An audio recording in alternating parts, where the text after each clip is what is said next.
like receiving gifts. And that one is self-explanatory. Like always buying gifts for your spouse. Some people appreciate that. Some spouses appreciate that, buying gifts and all that.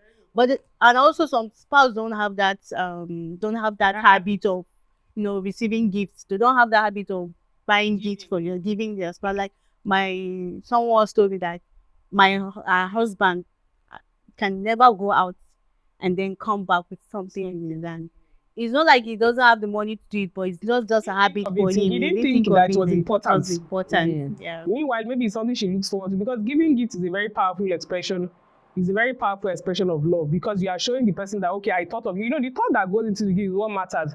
It's not how expensive the gift is. It's not that you have to buy your wife a car every year, or you have to do something big. And another mistake is that for females, women always have the mistake that it is him that's supposed to buy gifts for me. Yes. That's a mistake that women make too. Once in a while, take the time out. It can be a tie, it can be a shoe, it can even be just a pair of stockings or singlets.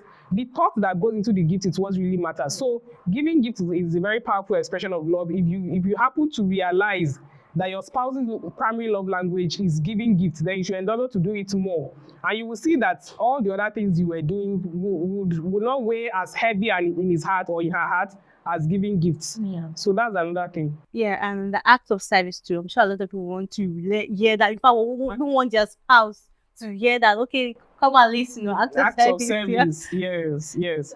Sometimes we put a gender on these things. Like when you say acts of service, somebody is already thinking, and that's for women now. House chores. She's supposed to do all those acts of service and keep the house clean and wash my clothes, me as the husband, iron my clothes.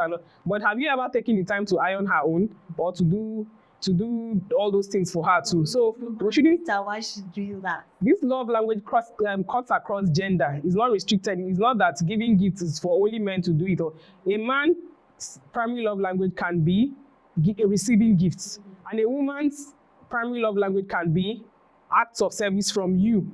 That the husband helps out with house chores, that he assists.